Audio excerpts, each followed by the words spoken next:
Hi guys, this is gsn.com and I'm here with a review of the Motorola Moto G32. It's an affordable handset, a budget phone as they would call it, and it comes in a beautiful bright red hue.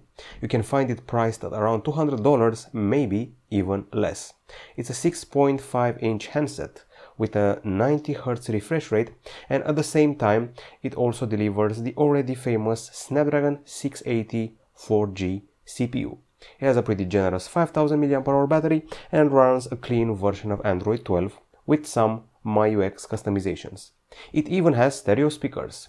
It also has an audio jack at the bottom and, believe it or not, also a microSD card slot. Let's see what it can offer us, starting off with the design. Obviously, for this price range, we're getting a plastic design with a beautiful looking camera here. I have to say that the backside is gently curved to let the device snuggle in your hand properly. We also have a flat frame to grip onto for increased, grip. It measures 8.5 millimeters in thickness and weighs 184 grams. I love this color hue. I wouldn't see any reason for buying it in the other colors like mineral gray or the satin silver. There's also a rose gold version, by the way. I would say it's pretty comfy in my hand, although the facade is not exactly pretty looking with this thick chin and thick bezels all around. But the build is quite fine for a plastic phone. Buttons are a bit on the slim side here for the volume, but at least the power button is big enough for me. Now the screen you're seeing here, this one is an IPS LCD. It's a 6.5-incher Full HD Plus resolution and also 90 Hz refresh rate. Now the viewing experience goes something like this.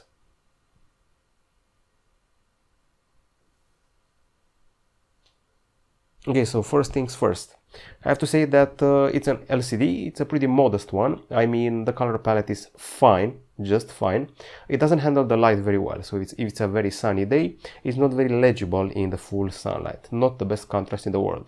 Also, it's a bit gray when seen from angles. As you can see for yourself here, the image becomes a bit gray. Aside from that, I would say the colors are decent and the brightness indoors is sufficient. The pixels have an RGB stripes arrangement, and for the price tag of $200, I would say people are maybe willing to go past these, I would say, compromises. We also did a bunch of tests, so aside from the RGB stripes pixel arrangement, we achieved 335 lux units. It's low, our usual threshold is 400 lux, but at least we are surpassing the Honor Magic 4 Lite and the Moto G30, as well as the Galaxy A32 5G. We're below the Realme C35, the Poco X3 and the Nova 9 SE from Huawei. Okay, so aside from that, I think it's time to move further and go into the innards of the phone, starting with the CPU. It's a very familiar face, Snapdragon 680 4G 6nm, also seen on the Moto G52, Huawei Nova Y90 and also the Samsung Galaxy A23. By the way, also the Huawei Nova 9 SE. We're lucky enough to have the version with plenty of RAM, 6 gigs LPDDR4X. There's also a 4 gig version and storage is 128 gigabytes. Also microSD. Every once in a while you may experience some lag. Even though the processor is good enough, if there are many apps open in the background and if you keep updating stuff in the background as you perform activities, you may experience every now and then a bit of lag. The games, I would say they run decently, however you should stick to casual games or titles that are, I would say, 3 years old, and even some more modest shooters can run here. Now let's talk about the benchmarks. We also did those. So the Moto G32 treats us with this score in Antutu 9. Just above the Redmi Note 11, if I remember correctly, it has the same CPU, also above the Huawei Nova 9 SE, but below the Poco M4 Pro and the Honor Magic 4 Lite. When it comes to Geekbench 5, here we are with the multi-core subtest, just above the Nokia 8.3 5G and the Oppo Reno 5 Lite. We're also surpassing the Moto G30, its predecessor, but staying below the Galaxy A32 5G and the Galaxy A72 4G, plus the Huawei Nova 9 SE. If you still want to do some gaming here, you best check out the 3D Mark Slingshot Extreme ES 3.1. Here we are once again surpassing Redmi Note 11, I know, with just a point, but still, and the Huawei Nova 9 SE. We're below the Redmi 10, Poco N4 Pro and the Honor Magic 4 Lite. I would say it's a typical Snapdragon 680 phone. The expectations have been met, and one thing's for sure, it doesn't overheat. Just 37.3 degrees Celsius in benchmarks, and in games 35.2. It's time to move further. This handset provides, I would say, the typical pretty generous battery, 5000 mAh, with 30 watts of charging. Sadly, my unit is a test unit. I didn't receive a charger. You probably will get one, hopefully with 30 watts charging. I guess we'll have to wait and see. Okay, so the battery tests. We start off with the video playback. I have gotten accustomed to things like 16 hours, 18 hours, so 14 hours and 48 minutes doesn't impress me that much. It's okay. It beats the Redmi 10, Huawei Nova 9 SE and the Realme C35, also the Honor X8. It's below the Honor Magic 4 Lite and the Vivo Y70 plus the Huawei Nova 9. Now when it comes to the continuous usage, we have PC Mark and it's a bit more impressive. 13 hours and 41 minutes. It's above the Moto G30 by 1 minute, I'll be honest, and the Vivo Y70 and the Huawei Nova Y70. It's below the Oppo A72, Poco M4 Pro and the Moto G52. As far as the charging is concerned, I relied on a third-party charger and I'm not very impressed by this 2 hours and 14 minutes if I'm being completely honest. Now let's talk about the speakers, and before that I also have to remind you of the audio jack at the bottom. We also have some tuning here courtesy of the Moto app, which includes a dedicated section for the whole Dolby Atmos thing, which you can see inscripted here. Okay, so you can go to the Dolby Atmos section here, settings, and you can play around with them, as you can see, adding extra bass boost, treble and so forth. Okay, so now I'm gonna play some tunes for you to test the stereo speakers which you have here. So here we go, we're using SoundCloud for this one.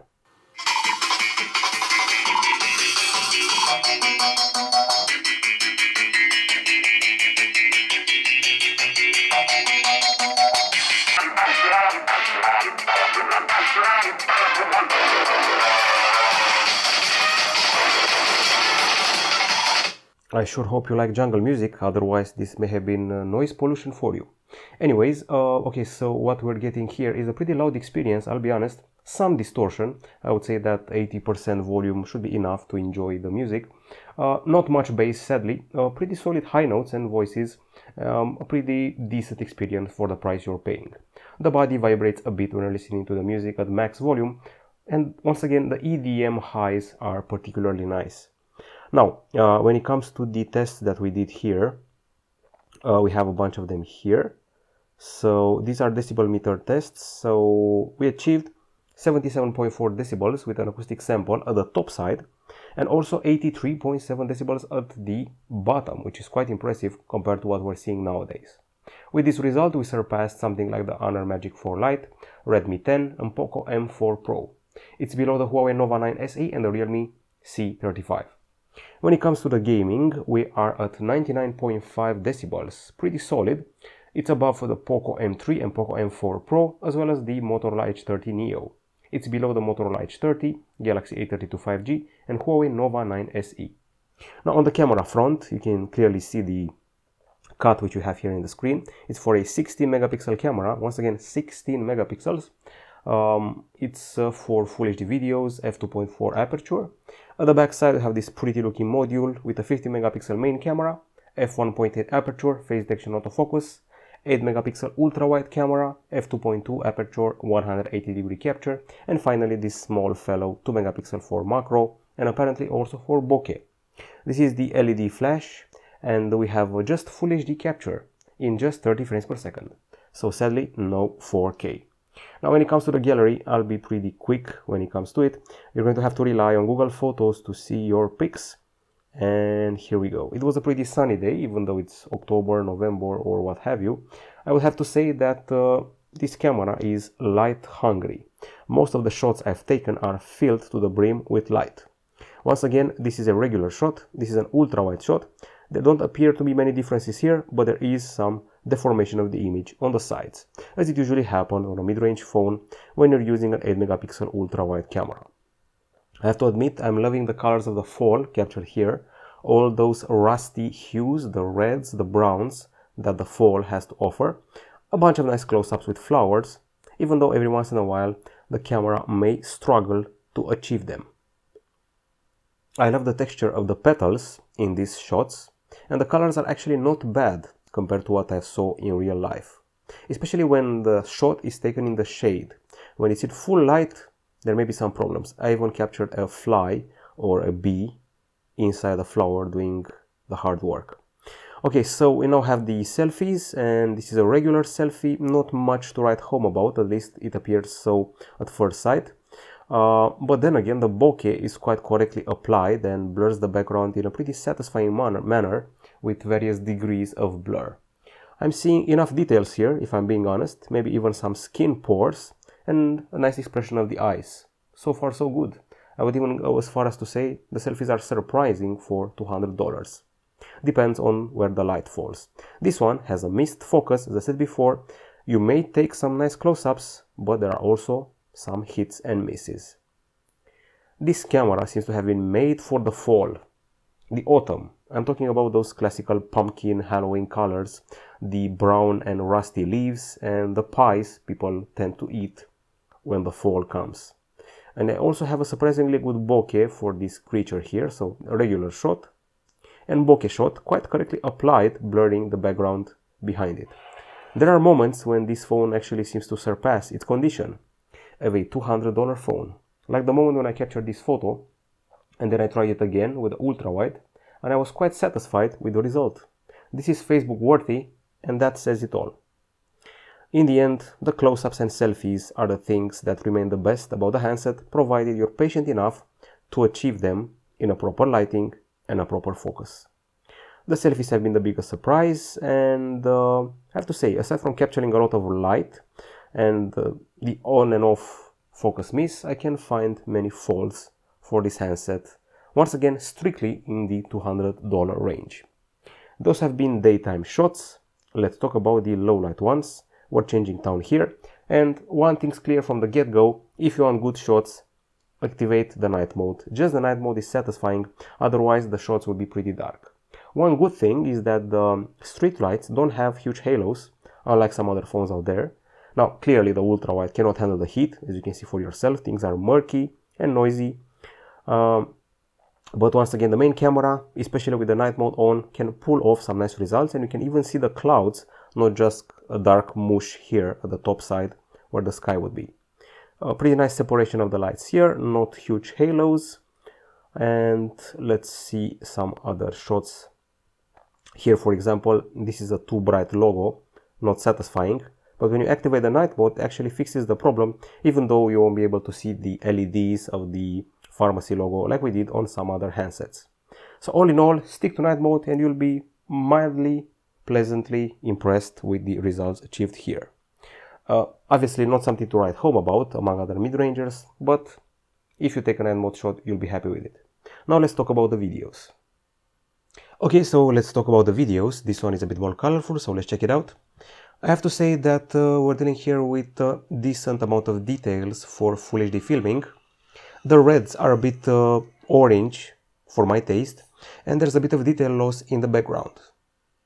The vegetation isn't as overexposed as one would expect for this price tag, and I think it's time to move on with the mention that the panning is done with a pretty decent amount of stabilization. Speaking of which, this is a stabilization test with a special stabilization mode activated, and I have to say I'm not very thrilled about it, because it, I would say, glitches a bit, as you can see for yourself. If you deactivate the stabilization, it actually feels slightly better, even though you can feel every step I'm taking, left, right, left, right. Okay, and let's see some other clips. This is where the light really comes to play. The quantity of light here is huge, but I'm not hating the colors, to be honest, especially the trees. I have to admit, there's less overexposure than I would have expected. The blues, the blue hues were particularly fine for the toys I captured in the park. Okay, and this is the focus test on the foreground and the background, passed with flying colors. We also have a night mode capture here, as you can see for yourself. Obviously, nothing to write home about, blurry, shaky, a bit moved, looks 480p, dark with big lights, don't bother with it. Okay, so we are done with the cameras. I think it's time to talk about connectivity. This phone can provide you with dual nano SIM card slots. It sticks to 4G connectivity. There's Wi-Fi dual band, Bluetooth 5.2. It also has GPS, GLONASS, Galileo, and NFC for your payment needs. This is an USB-C 2.0 port at the bottom, and the calls were pretty loud and clear. When it comes to the connectivity, we did a bunch of speed tests, and you can see the results here.